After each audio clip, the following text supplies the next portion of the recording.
Salah satu visi dan misi Ita Herald itu adalah kita pengen memberkati lingkungan sekitar. Jadi dari sana aku mencoba mencari orang-orang yang mau bekerja di Ita Herald, walaupun mereka mungkin secara pendidikan even ijazah aja nggak punya.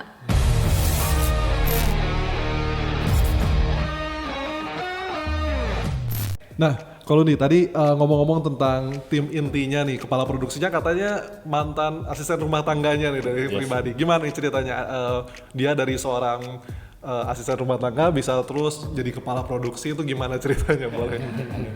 Oke, jadi bener banget ya. Sekarang dia itu malah jadi tangan kanan aku di bagian produksi gitu. Wow. Nah, jadi memang karena Ita Herald itu berawal dari nol. Jadi Anita sendiri itu nggak punya background belajar sepatu. Anita juga nggak lahir dari keluarga perusahaan sepatu gitu. Jadi di sana cuman berawal dari passion.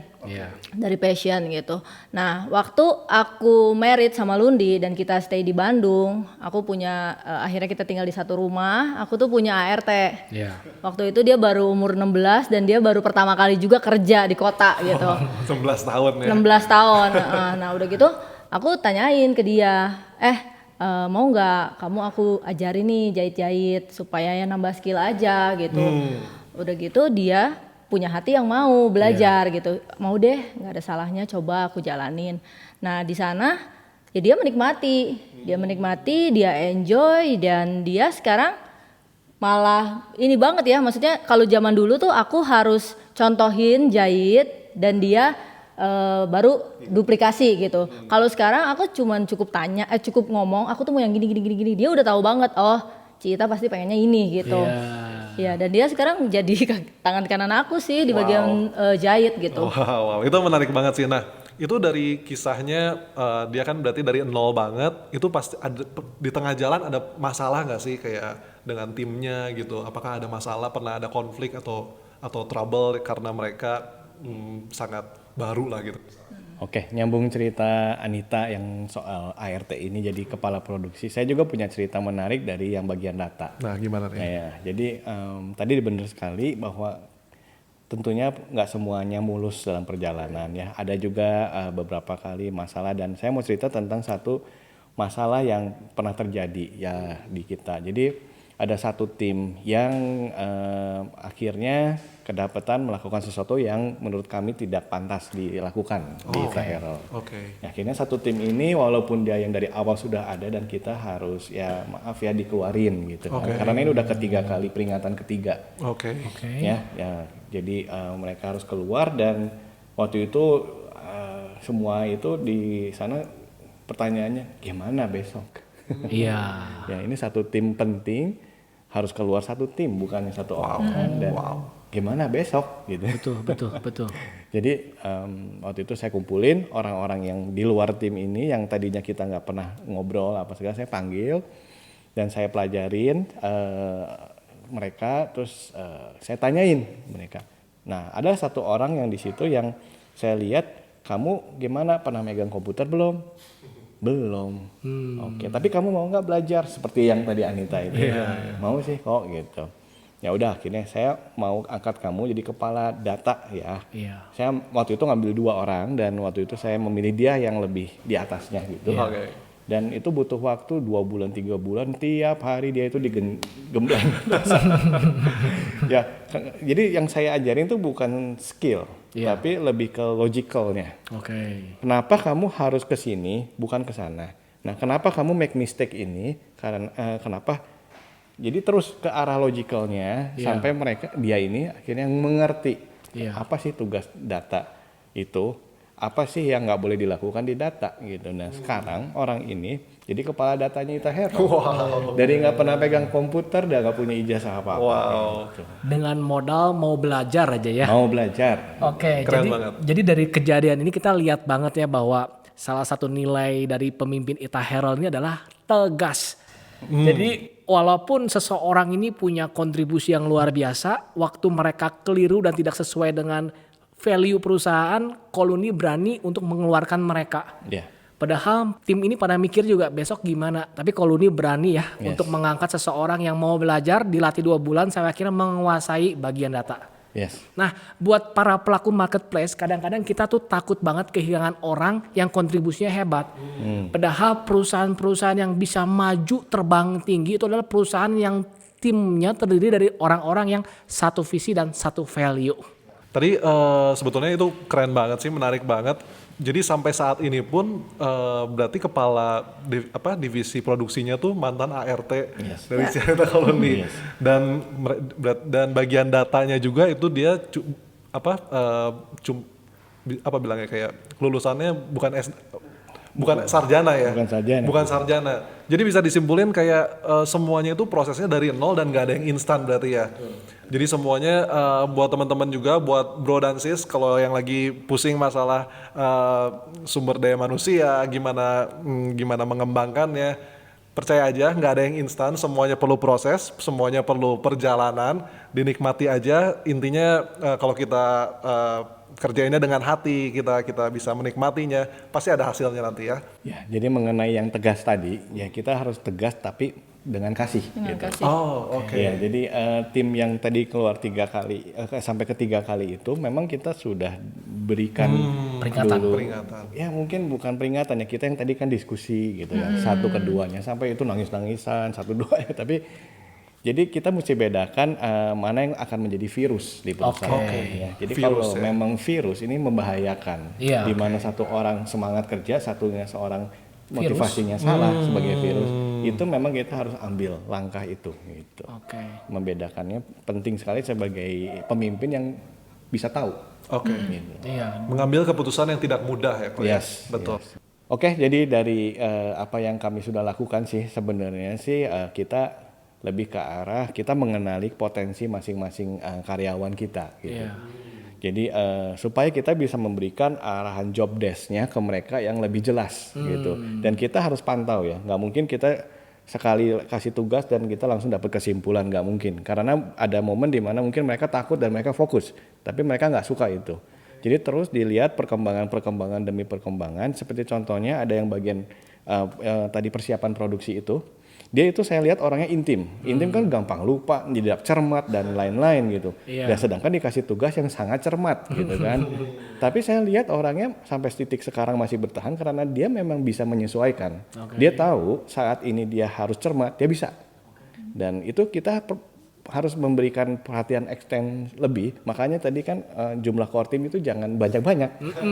Kalau banyak kita akan habis waktu gitu. Tapi kalau ini satu ini nih, saya tahu ini orangnya intim, dikasih tugas ini bisa atau enggak ya, saya kasih. Dia gagal atau ada salah, ya saya harus ngomong ke dia, kamu punya prioritas kerjaan ini sama ini hari ini 2. Nah di luar ini kamu masih ada kerjaan 5 misalnya, itu silahkan kamu mau salah atau nggak salah, saya hanya mau 2 ini bener. Jadi terus dilatih begitu ya. Sekarang sih nggak harus ngomong begitu juga, dia udah bisa, dia udah tahu saat saat saya gitu nge-WA dia udah tahu, fokus dulu. Oke. Berarti sesuai dengan kemampuan dan job desk-nya jelas ya kalau dia. Nah, kalau dari Cianita gimana?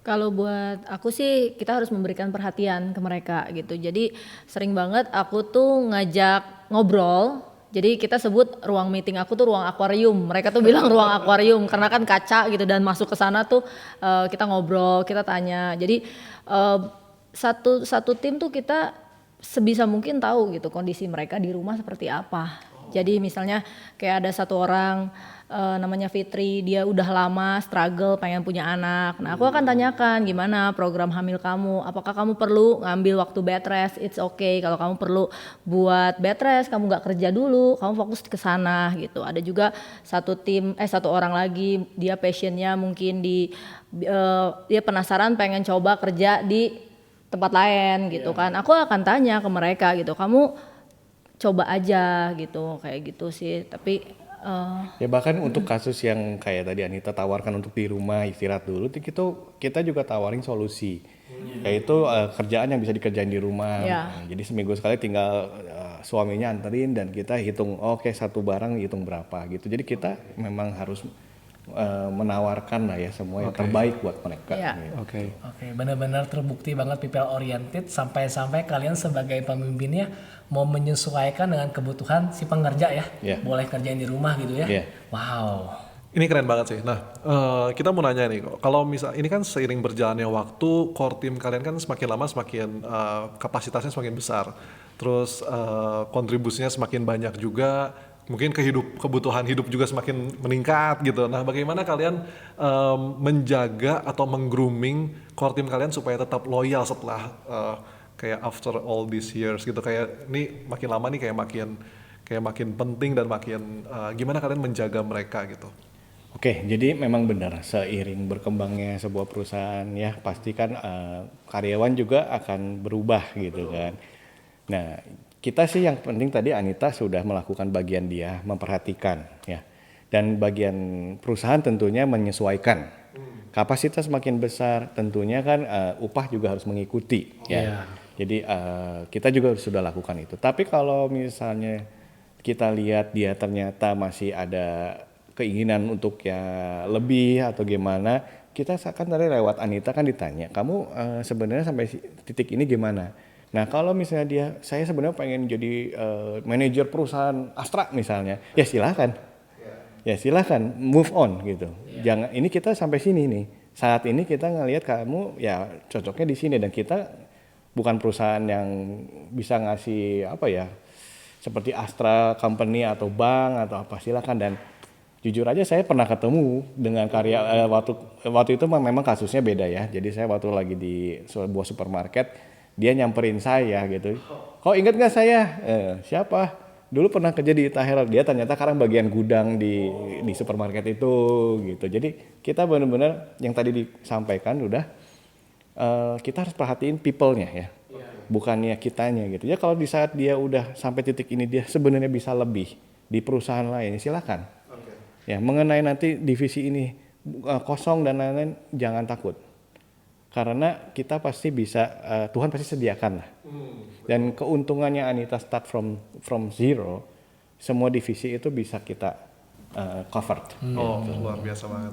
Oke, jadi kesimpulannya kita mesti memperhatikan tim kita supaya mereka juga bisa memiliki rasa memiliki yang lebih tinggi lah ya. Jadi seiring berjalannya waktu mereka juga merasa memiliki di situ, dan kalau mereka ada keinginan yang lebih lagi kita juga nggak bisa tahan mereka gitu. Ya itu keren banget sih. Nah, apakah kalian pernah ngerasa takut nggak sih kehilangan atau mungkin dicuri timnya sama kompetitor atau gimana gitu? Pernah nggak ada kayak, aduh ini kayaknya timnya udah keren banget nih, dan kalian merasa kayak takut gitu untuk ini? Oke, takut ya. Mungkin kalau takut sih nggak, cuma sedih banget pasti iya. Sedih banget gitu, karena buat kami Ita Herald Team itu sudah seperti adik-adik kami sendiri, udah seperti keluarga gitu. Jadi sedih tuh pasti banget gitu. Apalagi kan kita pupuk mereka dari nol gitu kan. Nah, tapi balik lagi seperti yang tadi Anita udah cerita, bahwa seringkali aku ajak mereka berdiskusi apa yang menjadi passion mereka, apa sih yang menjadi keinginan mereka gitu. Jadi kalau misalnya Ita Herald, yang Anita bisa lakukan terbaik tuh untuk kalian ini, misalnya mereka pengen lebih, ya kita harus kasih kebebasan itu ya, karena kita nggak bisa memaksakan pilihan mereka gitu. Apa yang mereka inginkan ke depan kan itu ya mereka harus bisa tentuin sendiri gitu. Kita nggak bisa paksain gitu.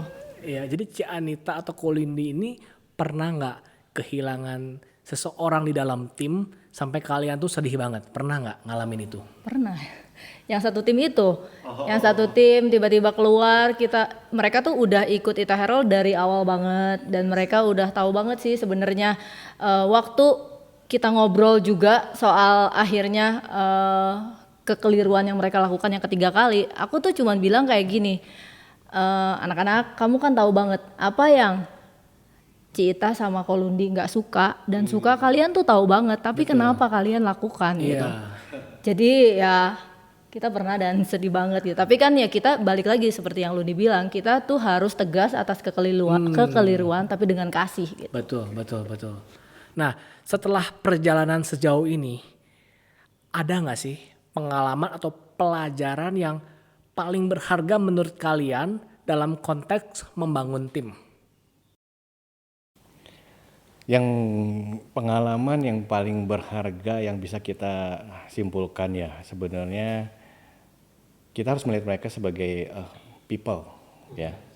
Jadi bukan helper doang buat company. Jadi di saat kita sekarang begini, kita senang banget kalau melihat mereka juga ikut bertumbuh berkembang gitu ya. Jadi ketika kita kan ada acara tahunan, kalau pas ulang tahun atau pas yang kayak harusnya Lebaran ini kita ada event sih gitu. Di situ kita selalu kayak interview, bikin videonya pernah tuh sama Mas yang satu ini. Jadi mereka banyaknya ngomongnya bersyukur banget sekarang saya jadi walaupun single mom saya bisa survive. Iya.